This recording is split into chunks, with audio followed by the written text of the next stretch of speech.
CM Punk is back in WWE. We made all the teasers videos. We followed this week after week on things you might have missed.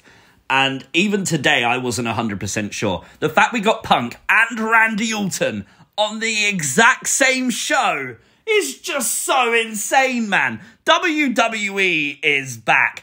And honestly, I'm so pleased the crowd reacted the way they did to Randy. Sort of teasing that he wasn't going to be there was sort of bringing in the CM Punk chants. And it was very possible that the Chicago fans booed Randy Orton and ruined his moment. They didn't. By the way, Randy Orton looks jacked. But the headline, the news story, the thing everyone's going to talk about is CM Punk has returned tonight. And I tell you what, I was so shocked, man. I love this. This is a massive deal in pro wrestling. You got to think, CM Punk is the one dude who said never. And not only that, he is exactly what AEW stood for. He was all about the alternative. He didn't want WWE to be the monopoly of wrestling. And although it's still not, CM Punk going back to WWE is a massive blow for AEW. It genuinely is. It doesn't matter how you dress it up. It really is. Most importantly, Ryback said that if CM Punk returned tonight, he would retire from pro wrestling. Bye-bye, bitch! And if you didn't like CM Punk before, now you've got to love CM Punk, right? Well, it was the men's babyface team, Team Cody, Seth, Sammy, Jay, and Randy, who would win War Games. It was right after this that CM Punk would come out. I love that they continued the Randy-Jay storyline. Jay kind of earning the respect a little bit of Randy Orton, which I like that. Obviously, this was the first time Cody Rhodes would enter War Games, his daddy's creation. Pretty cool. There was an attempt to cash in the briefcase. I know there was a lot of rumours of that happening tonight. Of course, this was thwarted, if you will, by Randy Orton's return. And of course, you got to just say it. It was a great return. It was a great moment. It probably is overshadowed by CM Punk, but I feel like in this situation, it's okay. I don't mind. I'm hyped. I'm currently going to watch the press conference, so maybe you should too, but after this video, of course. This is things you might have missed from WWE Survivor Series. If you are new to the channel, please hit the like button. Please hit the subscribe. It really does help the video out on YouTube.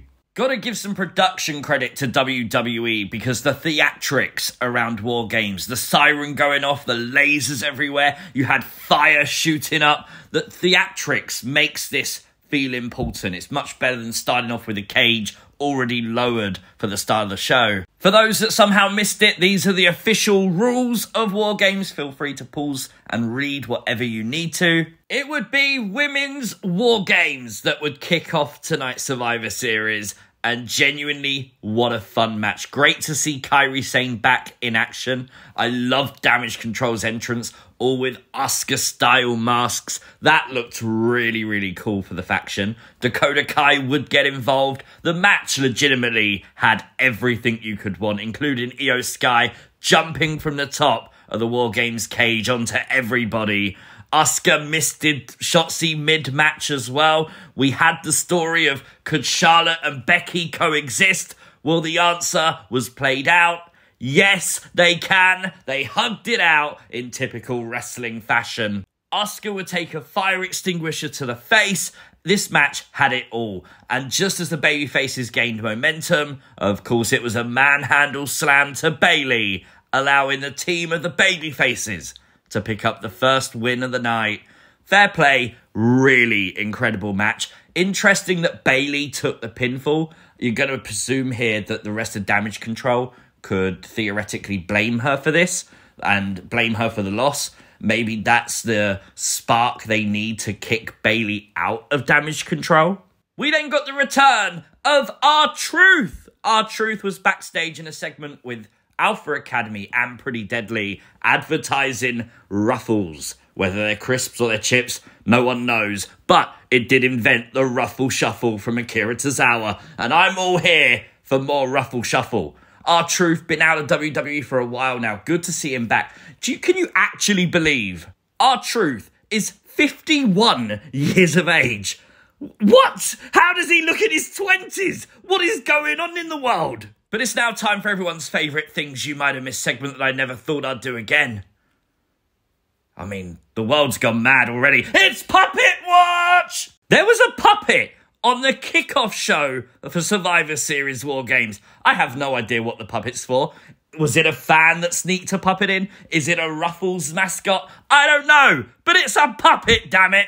Gunther did retain the Intercontinental Championship tonight against The Miz. I love that WWE presented The Miz as a credible person who could beat Gunther, but in the end, he let all of us weirdos down. Miz lost, Miz failed.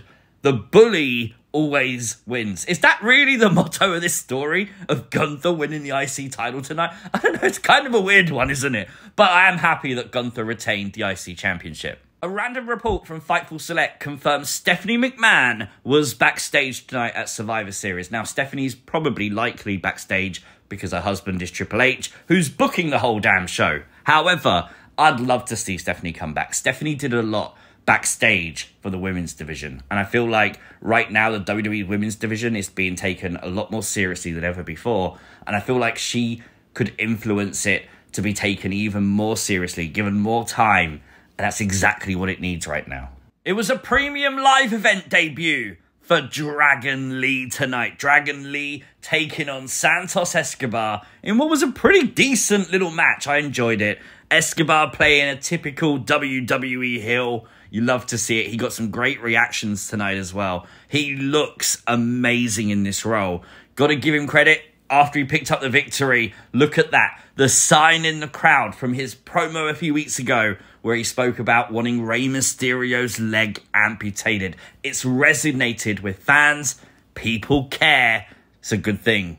For fans in the UK, the WWE Legacy collection of Bray Wyatt shirts, 2 of which have arrived on WWE Euroshop. I feel like the other 2 are probably still on their way, but 2 are available now. We got a badass, awesome look for Rhea Ripley tonight. Zoe Stark rocking the war paint too. Most importantly, we found out Dom sniffs farts.